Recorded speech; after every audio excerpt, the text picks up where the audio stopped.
One piece chapter 1182 आ चुका है, जहां पे फिर से गॉड्स के टॉपिक को उठाया गया है, क्योंकि आज से करीब 400 साल पहले के हमने एक फ्लैशबैक पे देखा था कि शांडियंस लोग स्काइपिया के अंदर किसी गॉड्स के बारे में बात कर रहे थे, जहां पे 4 मेजर गॉड्स के बारे में बात हुई थी जिनको यहाँ पे एक सैक्रिफाइस दिया जा रहा था, जिनमें से पहले obviously sun god Nika the warrior of liberation को काफी पहले ही रिवील कर दिया गया था, लेकिन इसके बाद किसी भी गॉड की बात आज तक हुई नहीं थी। लेकिन फाइनली आज जाके हम गॉड की बात तो करेंगे, लेकिन उसके साथ साथ उसके लुक को भी यहाँ पे कम्प्लीटली देखेंगे कि आखिर क्या मॉन्स्टर था यार वो। एंड ऑब्वियसली चैप्टर फिर से एक्शन, फाइट और मिस्ट्री से भरा होने वाला है, जहाँ पे फिर से हम देखेंगे खड़े होते सांजी और जोरो को, जो कि फाइट करने के लिए रेडी है। सो बिना टाइम को वेस्ट के चैप्टर को शुरू करते हैं। अगर तुम लोग चैनल पे नए हो, तुम लोग यार वीडियोस पसंद आ रही है, वीडियो को लाइक करो, कमेंट करो या सब्सक्राइब करना बिल्कुल मत भूलना। हम लोग यार 50,000 सब्सक्राइबर्स की काफी ज्यादा क्लोज है। सो हमेशा की तरह स्टार्ट करते हैं चैप्टर के कवर पेज से, जहाँ पे हम देखते हैं फुजिटोरा को, जो कि यहाँ पे उडोन खा रहा होता है। लेकिन वेल अभी सीधा स्टोरी की तरफ चलते हैं, जहाँ पे हमने देखा था कि कैसे लोकी ने अपने नीडॉग वाले फॉर्म के अंदर आके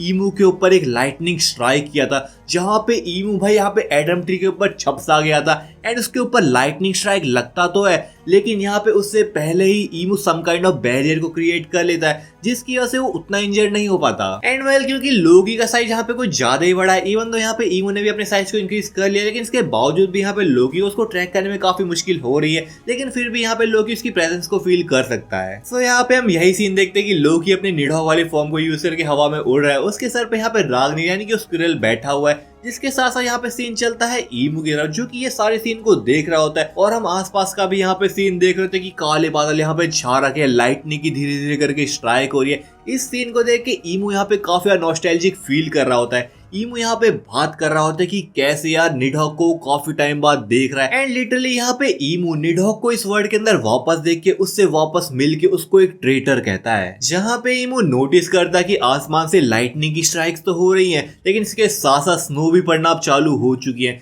जिस चीज को देख के ईमू बहुत ज्यादा नॉस्टैल्जिक फील करना शुरू कर देता है। क्योंकि ईमू कहता है कि जो आइस है उसके पार्टिकल जब आपस में कोलाइड करते हैं तभी यहाँ पे लाइटनिंग जनरेट होती है। एंड इसी चीज की वजह से आइस और जो लाइटनिंग की सिनर्जी है वो काफी ज्यादा एक्सेप्शनल है, क्योंकि यहाँ पे हम देखते हैं रागनिर हैमर को और उसी के साथ लोकी को, जहाँ पे दोनों के पास ही सिमिलर पावर देखने को मिलती है। एंड इसका मतलब बेसिकली ये है कि यहाँ पे ईमू यही कहना चाहता है कि रागनिर हैमर और यहाँ पे जो लोकी है उन दोनों की पावर्स आपस में काफी अच्छे तरीके से वर्क कर रही है। जहाँ पे ईमू रागनिर यानी कि स्क्विरल को देख के भी कहता है कि तू अपने मास्टर का काफी टाइम से वेट कर रहा था और फाइनली जाके तूने लोकी को अपने मास्टर के रूप में देखा है। एंड इसी टाइम पे हमको ये भी रिवील कर दिया जाता है कि जो रागनिर हैमर है उसने स्क्विरल फ्रूट मॉडल रेटाटॉस कर खाया है। सो वेल अभी बातचीत का टाइम खत्म हो चुका है, सीधा चलते हैं एक्शन पे, जहाँ पे हम देखते हैं कि रागनिर हैमर अपनी आइस की पावर्स को यूज करता है and some kind of ice clouds यहाँ पे क्रिएट कर देता है। एंड इसी मोमेंट पे यहाँ पे हम देखते हैं कि लोकी अपनी लाइटनिंग पावर को यूज करता है एंड यहाँ पे हम देखते हैं कि लोकी अपनी लाइटनिंग पावर को सीधा उस आइस क्लाउड के ऊपर शूट करता है, जहाँ पे हम देखते हैं कि दोनों के मूव को कंबाइन होके एक नया मूव यहाँ पे क्रिएट होता है, जिससे मानो काफी सारी लाइटनिंग की मिसाइल्स अब सीधा ईमू की तरफ बढ़ रही होती है। बट वेल इस चीज को देख के ईमू भी चुप बैठने वाला थोड़ी है। वो यहाँ पे उसके पीछे रिंग्स बनी हुई थी जिसके ऊपर आइस थी, उसको यहाँ पे हवा में फेंकता है, उसको सडनली यहाँ पे एक्सपेंड करता है, जहाँ पे ईमू एक न्यू मूव को यूज करता है, नोवा एक्लिप्स, जिससे हम देखते हैं कि काफी सारे मॉन्स्टर जैसे जो ब्लैक फ्लेम के गोले थे वो यहाँ पे निकल के आते हैं। एंड एक एक करके यहाँ पे लोकी के सारी जो मिसाइल, सारी जो एरोज आ रहे होते हैं उनको काउंटर तो करते ही है, लेकिन इसके साथ साथ लोकी के ऊपर अटैक भी करते हैं, जहाँ पे एक अटैक तो सीधा लोकी के विंग्स के ऊपर जा लगता है, जहाँ पे हम देखते हैं कि काफी तगड़े यहाँ पे एक्सप्लोजन होते हैं, पूरे आसपास यहाँ पे धुआं छा जाता है भाई, यहाँ पे लाइटनिंग्स निकलने लगती है, जिस सीन को यहाँ पे काफी दूर से बॉनी भी नोटिस कर रही होती है। एंड शी इज लाइक यहाँ पे तो काफी क्रेजी फाइट चल रही है, मैं तो भाई इस फाइट के बीच में बिल्कुल भी नहीं जाना चाहूंगी। एंड यहाँ पे लिलिथ भी कहती ऑब्वियसली यार हम लोग इस फाइट के बीच में बिल्कुल भी नहीं जा सकते, एंड मैं देखो यहाँ पे जाने भी नहीं दूंगी, मैं तेको यहाँ पे सेव करके ही रहूंगी। जहाँ पे हम देखते हैं कि लिलिथ और बॉनी के साथ सांजी भी यहाँ पे बेहोश काइंड ऑफ पड़ा हुआ है। एंड यहाँ पे लिलिथ बात कर रही होती है आखिर ये पर्सन है कौन जो फाइट कर रहा है। यहाँ पे वो कहती है कि क्लियरली ये होली नाइट से ऊपर रैंक का बंदा है, आज तक हमने कभी इसको देखा ही नहीं है।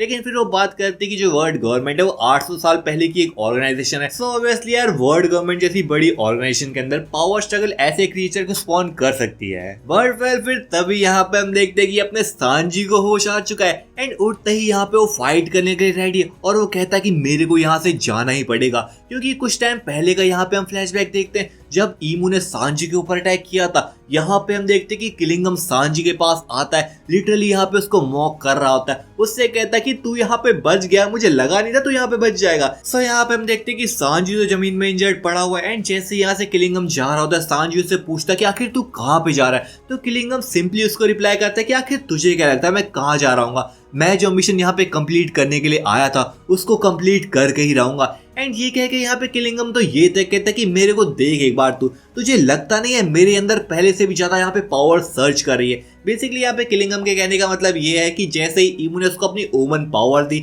जैसे उसको यहाँ पे हील किया, किलिंगम और उसके साथ साथ सोमर्स यहाँ पे काफी पावरफुल बन चुके हैं अब। एंड वेल ये कह के यहाँ से किलिंगम काफी तगड़ी जंप करता है और उड़ता हुआ जाता है, जिसके साथ वो सांजी को लिटरली किक भी मारते हुए जाता है। एंड वापस से यहाँ पे हम करंट टाइम के सीन पे आते हैं जहाँ पे सांजी सोच रहा था कि मेरे को भाई किलिंगम को रोकना ही पड़ेगा क्योंकि वो पक्का वापस से बच्चों को किडनैप करने के लिए जा रहा होगा। एंड इस चीज को यहाँ पे सांजी होने नहीं देख सकता क्योंकि यहाँ पे लिटरली अगर ऐसा हुआ पूरी यहाँ पे एल्बाफ की कंट्री डिस्ट्रॉय हो जाएगी, जिसको यहाँ पे उसोप और लूफी काफी एडमायर करते हैं। तो सांजी यहाँ पे ऐसा बिल्कुल भी होने नहीं देना चाहता कि ये कंट्री यहाँ पे डिस्ट्रॉय हो जाए। जिसके साथ साथ यहाँ पे वो बात भी करता है कि कैसे भाई एल्बाफ के अंदर जायंट ब्यूटीज भी हैं तो उनके लिए भी यहाँ पे उसको फाइट करनी ही पड़ेगी यार। जहाँ से अब सीन चलता है आउस लाइब्रेरी की तरफ और यहाँ पे हम देखते हैं रॉबिन और सॉल को जो कि काफी कंफ्यूज लग रहे थे कि लाइब्रेरी से सारी बुक्स गई तो गई कहाँ, क्योंकि यहाँ पे वो बुक्स जली नहीं है। जिसके बाद यहाँ पे वो लोग देखते कि एक सीक्रेट रूम है भाई लाइब्रेरी के अंदर, जहाँ पे वो देखते कि बिब्लो यानी कि जो आउल था उसने सारी बुक्स को किसी ना किसी तरीके से इस सीक्रेट रूम के अंदर ट्रांसपोर्ट कर दिया था। जिस चीज को देख के वो लोग कंफ्यूज तो लग ही रहे थे, लेकिन रॉबिन यहाँ पे काफी शुक्रगुजार है कि उसने यहाँ पे सारी बुक्स को सेव कर लिया। लेकिन सॉल यहाँ पे भाई बात करते हैं कि कैसे ये जो बिब्लो आउल है काफी मिस्टीरियस है एंड में भी यहाँ पे ऐसा हो सकता है कि भाई इसकी जो मिस्ट्री है काफी जल्दी हमको रिवील कर दी है। एंड क्या ये जो आउल है कोई इंपॉर्टेंट रोल प्ले कर सकता है भाई एल्बाफ के अंदर, या फिर कोई इंपॉर्टेंट पर्सन हो जो कि आउल का रूप लेके यहाँ पे बैठा हुआ है। जिसके बाद फिर यहाँ से सीन चलता है एल्बाफ के वेस्टर्न विलेज की तरफ, जहाँ पे हम देखते हैं कि चॉपर ने गर्ड की सारी जो फिंगर्स है उनको वापस से रीअटैच कर दिया। लेकिन यहाँ पे वो कहता है कि भाई इन फिंगर्स को कंप्लीटली हील होने में कम से कम 1-2 महीने तो लग जाएंगे, तो तेरे को यहाँ पे संभल के रहना पड़ेगा। सो यहाँ पे हम देखते हैं कि गर्ड चॉपर को थैंक यू तो कहती है, लेकिन इसके साथ साथ सॉरी भी कहती है क्योंकि यहाँ पे वो खुद एक डॉक्टर है। वो यहाँ पे कहती है कि जब यहाँ पे लोगों को मेरी हेल्प चाहिए, मैं यहाँ पे ऐसे इंजर्ड हो रखी हूँ, इस चीज के लिए यहाँ पे वो माफी मांग रही होती है। लेकिन चॉपर भी कहता है इसमें तेरी गलती तो नहीं है। जहाँ पे हम सारा सीन देखते हैं कि हाजुद्दीन सब लोग यहाँ पे भाई घर के अंदर आ रहे, सारे बच्चे भी घर के अंदर, जहाँ पे जो सारे लोग हैं और जो बच्चे हैं वो चॉपर को थैंक यू कह रहे होते हैं उनके गार्डियंस, उनके मदर, उनके पेरेंट्स को यहाँ पे सेव करने के लिए। यहाँ पे हम देखते हैं हाजुद्दीन को जो कि कंप्लीटली यहाँ पे बैंडेज से कवर हो रखा है, वो यहाँ पे भाई सोया पड़ा है। इवन यहाँ पे हम रोड को भी देखते हैं जो कि गर्ड की फिंगर्स कट गई है। इस चीज को देख के काफी शौक लग रहा होता है। वो यहाँ पे कहता है कि अगर तुझे मेरी फिंगर चाहिए तो मेरी फिंगर ले लिया, लेकिन गर्ड यहाँ पे उसको कोडली मना कर देती है। बट फिर गर्ड तो यहाँ पे रोड की थोड़ी सी तारीफ भी करती है कि कैसे वो अपने भाई जॉन को सेव करने के लिए नीचे कूद गया था, अपनी जान की बिल्कुल भी फिक्र नहीं करी। जिस चीज को लेके गर्ड के मन में रोड की रिस्पेक्ट थोड़ी बढ़ चुकी है। एंड वेल इस चीज को सुनकर रोड तो काफी ज्यादा एक्साइटेड हो जाता है, वो यहाँ पे खुशी के मारे नाचने लगता है। इवन तो यहाँ पे वो इंजर्ड है, इसके बावजूद भी काफी ज्यादा एक्साइटेड है, जिसकी वजह से उसके जो वुंड से वापस से खुलने लग गए, उसके मुंह से उसकी बॉडी से वापस से ब्लड निकलने लग गया। एंड इस चीज को देख के रोड का जो भाई है वो सोचता कि मेरे मन के अंदर यार इसके लिए रिस्पेक्ट आनी शुरू हो गई थी, लेकिन ऐसी हरकतें कर रहा है वापस से भाई वो रिस्पेक्ट जाने लग गई यार अब तो। जिसके बाद सीन चलता है जोरो की तरफ, जहाँ पे हम देखते हैं कि जोरो यहाँ पे रिकवर कर चुका है। वो गोल्डबर्ग के कंधे पे बैठ के पोर्ट की तरफ जा रहा होता है एंड यहाँ पे गोल्डबर्ग से कहता है कि यार तेरी मेरे को हेल्प की नीड पड़ती ही, मैं यहाँ पे अकेले इतनी जल्दी नहीं आ पाता। जहाँ पे गोल्डबर्ग भी कहता है कि ऑब्वियसली यार मैं तेरी हेल्प करूंगा क्योंकि मैं ही एक इकलौता मेंबर बचा हूँ जो कि अभी इतना इंजर्ड नहीं हुआ है। जिसके साथ साथ गोल्डबर्ग तो यहाँ पे ये भी कहता है कि एल्बाफ के अंदर करंटली ये जो क्राइसिस चल रही है तो यहाँ पे स्ट्रॉ हेड्स का होना, उनके साथ फाइट करना ये भाई काफी लकी है उन लोगों के लिए। बट वेल जोरो भी लाइक अरे यार कोई बात नहीं, देख जो हमारा कैप्टन है उसका एक मोटो है कि उसके जो फ्रेंड की कंट्री है वही उसकी कंट्री है, तो ऑब्वियसली यार हम लोग तेरी हेल्प करेंगे ही ना। जिसके बाद फिर जोरो ईमू के उस अटैक के बारे में बात करता है, जहाँ पे जोरो कहता है कि जो उसने भाई ब्लैक फ्लेम्स यूज करी थी सडनली यहाँ पे वो बुलेट्स और यहाँ पे वेपन्स के अंदर कन्वर्ट हो गई थी, जहाँ पे जोरो के हाथ में स्टील की काफी सारी बुलेट्स भी हैं। जिस चीज को देख के जोरो थोड़ा कंफ्यूज लग रहा होता है कि आखिर ये हुआ तो हुआ कैसे यार। जिसके बाद सीन चलता है अब गॉड्स नाइट के मेंबर्स यानी कि सोमर्स और किलिंगम की तरफ, जहाँ पे हम देखते हैं कि सोमर्स भी यार ऑलरेडी काफी पावरफुल था ही, लेकिन उसके बावजूद और ज्यादा पावरफुल बन चुका है। जहाँ पे हम देखते हैं कि सोमर्स भाई नीचे जाता है, लिटरली एक जायंट की शिप को उठा के लाता है एंड यहाँ पे जो एल्बाफ का क्लाउड पूट था वहां पे जाके फेंक देता है, जहाँ पे अब इनके पास वापस से एक शिप आ चुकी है, जिसके मिलते ही सॉमर्स यहाँ पे किलिंगम को मैसेज देता है कि मेरे पास भाई जायंट्स की एक यहाँ पे शिप आ चुकी है, तू अपना काम करना शुरू कर दे, बच्चों को वापस से किडनैप करना शुरू कर दे और यहाँ पे शिप के अंदर लेके आ। एंड वेल इस चीज को सुन के किलिंगम तो यहाँ पे काइंड ऑफ डरते डरते थोड़ा रिप्लाई देता है, जहाँ पे वो कहता है कि सॉमर्स यार मैंने उस चीज को समन कर लिया जिससे मैं सबसे ज्यादा डरता हूँ। एंड सॉमर्स भी कहता मेरे को ये मत बोल कि तूने सच में उस चीज को समन कर लिया है। एंड किलिंगम चिल्लाते हुए कहता है हाँ यार सही में मैं कैरिड आउट हो गया था, मैंने सही में उस चीज को समन कर लिया जिससे हम लोग सबसे ज्यादा डरते हैं। सो सॉमर्स भी यहाँ पे किलिंगम की इस बात को सुन के उसके ऊपर चिल्लाता है कि अबे पागल बस तू ही उससे नहीं डरता बल्कि हम लोग भी उससे डरते हैं, पर मेरे को ये बता क्या तू उस चीज को कंट्रोल कर सकता है। जिसको सुन के किलिंगम कहता वेल वो एक ड्रीम डीमन है तो शायद से मैं उसको कुछ हद तक कंट्रोल तो कर ही पाऊं। जिसके साथ फिर वो लोग यहाँ पे गुनको की भी बात करते कि आखिर गुनको कहाँ है, जहाँ पे किलिंगम कहता कि मैंने आते टाइम पे उसको देखा था, वो काइंड ऑफ यहाँ पे डेड लग रही थी। हाँ लग रही थी, डेड हुई नहीं है इसका मतलब वो। बट फिर सॉमर्स कहता चलो जो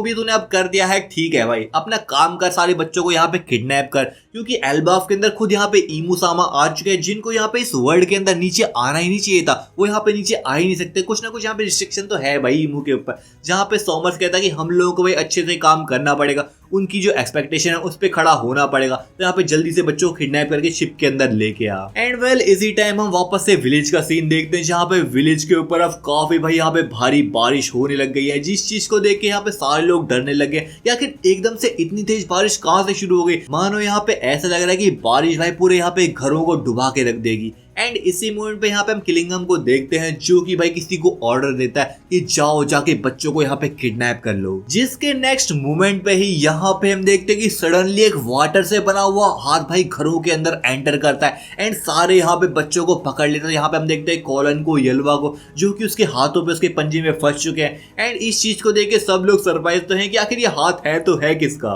जहाँ पे किलिंगम फिर बात करता है कि जो लोग रेड लाइन यानी कि क्लाउड्स के भी ऊपर रहते हैं यानी कि सेलेस्टियल ड्रैगन्स, उन लोगों को भाई यहाँ पे रेन से काफी ज्यादा डर लगता है। जहाँ पे वो कहता है कि हम लोगों ने हाँ यार नीका, डीक्लैन इन सब की कहानी तो सुनी थी, लेकिन इसके साथ साथ एक ऐसे मॉन्स्टर की भी कहानी सुनी थी जिसको लोग रेन गॉड के नाम से जानते हैं, जो कि लोअर रेल्म के अंदर यहाँ पे पूरी तबाही ला सकता था, पूरी यहाँ पे फ्लड्स को फैला सकता था, जो कि अपीयर होता है with the rhythm of rain dance यानी कि ज़ाज़ा। एंड इसी मोमेंट पे यहाँ पे हमको इस रेन गॉड को रिवील कर दिया जाता, जो कि किलिंगम का एक ड्रीम डीमन मॉन्स्टर है, जहाँ पे उसने उसको समन किया। एंड यहाँ पे हम देखते कि इसका नाम भी ज़ाज़ा ही है। जहाँ पे हम देखते कि इसे कंप्लीट लुक को रिवील कर दिया गया कि एक काफी बड़ा सा जायंट वाटर वाला मॉन्स्टर, जो कि काइंड ऑफ लड़की की तरह लग रहा है, जिसके काइंड ऑफ 4 हाथ हैं, उसने एक टोपी पहनी हुई है, उसका फेस यहाँ पे वेल से कवर हो रखा है, जिसने यहाँ पे पूरे एल्बाफ के विलेज के अंदर फ्लड ला दी है। काफी तेज यहाँ पे बारिश हो रही है,